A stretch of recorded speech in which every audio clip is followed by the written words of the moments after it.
Hi, I am doctor Agyaram और आज मैं आपको फाइब्रॉइड यूट्रस जिसे हम हिंदी में गर्भकोश में गांठ या बच्चेदानी में गांठ बोलते हैं। ये जो फाइब्रॉइड यूट्रस है ये रिप्रोडक्टिव एज जैसे कि 25 टू 40 ईयर्स में 60% चांसेस होता है होने का और 40% जो चांस है वो 40 टू 50 ईयर्स के बीच होने का चांस है।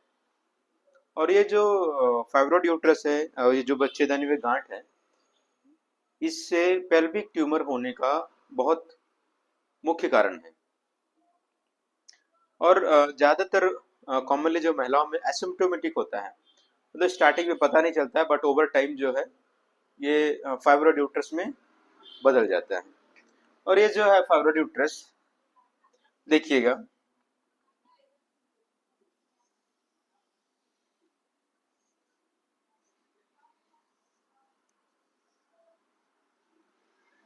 ये रहा वेजाइना जिसे हम हिंदी में योनि बोलते हैं। ये है यूट्रस जिसे गर्भाशय या गर्भकोश बोलते हैं। ये रहा फेलोपियन ट्यूब और ये रहा ओवरी जिसे हम हिंदी में अंडाशय बोलते हैं। जो फाइब्रॉइड यूट्रस है ये ऐसे कहीं भी एक जगह में या दो जगह में या कई जगह में हो जाता है, इसी को हम फाइब्रॉइड बोलते हैं। एक जगह पे जब होता है तो उसे सिंगल फाइब्रॉइड और जब ज्यादा पर होता है मल्टीपल फाइब्रॉइड यूट्रस बोलते हैं। और इसका मुख्य कारण क्या है जो कि एक्चुअली अभी तक अननोन है, बट फाइब्रॉइड यूट्रस को जो ग्रोथ करने में मदद करते हैं वो कुछ मैं पॉइंट्स आपको बोलूंगा। सेक्स स्टेरॉइड, तो सेक्स स्टेरॉइड जो है वो बहुत हेल्प करते हैं फाइब्रोइड ग्रोथ में। फिर ओरल कॉन्ट्रासेप्टिव पिल्स जैसे मालाड यूज करते हैं या बच्चा ना होने का जो दवाई यूज करते हैं वो कॉन्ट्रासेप्टिव होती है, उससे होने खतरा है। अर्ली मेनार्के, अर्ली मेनार्के, ये जो मेनार्के होता है फर्स्ट टाइम जो पीरियड होता है वुमेन्स के लाइफ में उसे मेनार्के बोलते हैं। तो अर्ली मेनार्के है जैसे किसी को अभी नॉर्मल मेनार्के 12 टू 14 या 16 जो डिसाइड है उससे पहले हो जाता है, जैसे 9 ईयर में 10 ईयर्स में होता है, उससे भी फाइब्रॉइड यूट्रस का खतरा है।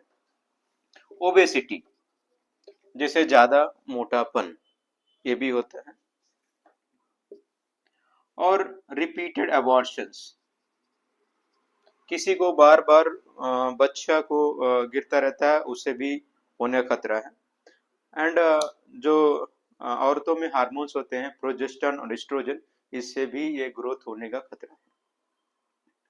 और अब एक कॉमन चीज बताऊंगा, मेरे पास भी ऐसे कई कई केसेस आते हैं, मैं उनसे रिक्वेस्ट करता हूँ प्लीज एक स्कैन करा लो, but due to negligence, unawareness और एजुकेशन की कमी से वो डिले करते हैं। और जब उनको ज्यादा प्रॉब्लम हो जाता है ओवर टाइम तो फिर सडनली पता चलता है कि फाइब्रॉइड बहुत बड़ा हो गया है और अब ऑपरेशन कराने की आवश्यकता है।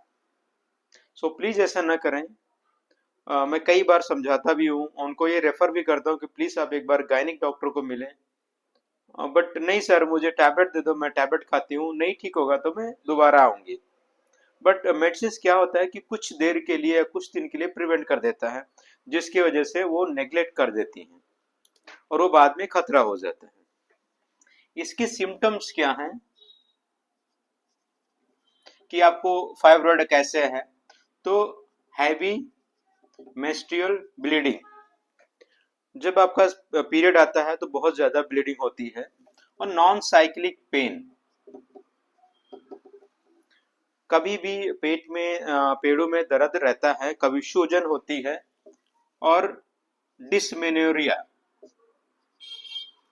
डिस्मेनोरिया मतलब जब पीरियड होता है तो बहुत तेजी से पेन होता है कमर में, पेड़ों में, और कभी फीवर या उल्टी भी होती है। ये बहुत कॉमन पाया जाता है महिलाओं में, इसे हम डिस्मेनोरिया कहते हैं। यूरिनरी प्रॉब्लम्स, पेशाब में दिक्कत होती है, कभी जलन होता है, कभी बार बार पेशाब होता है या पेशाब रुकता नहीं है। फिर है कॉन्स्टिपेशन,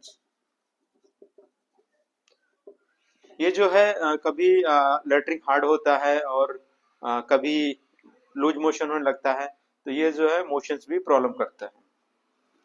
और what is the treatment here? So before treatment हम कैसे पता करेंगे कि फाइब्रॉइड यूट्रस है? तो उसके लिए एक सिंपल स्कैन कराइए, आपको पता चल जाएगा। और ट्रीटमेंट जो है because of delay diagnosis and all, so हम जैसे किसी को एक गांठ है या अर्ली स्टेज है, तो प्राइमरी ट्रीटमेंट बहुत इंपॉर्टेंट है। एंड प्राइमरी ट्रीटमेंट है oral contraceptive medicine, estrogen therapy, sorry progesterone therapy, and उसके बाद में ग्रीन वेजिटेबल्स ज़्यादा खाना है, पानी ज़्यादा पीना है, थोड़ा फिजिकल एक्टिविटी जैसे वॉकिंग करना है। और उसके बाद में भी अगर आपका ट्रीटमेंट सक्सेस नहीं हुआ, then second choice is surgery. So surgery is the second option when a treatment is not successful, primary treatment.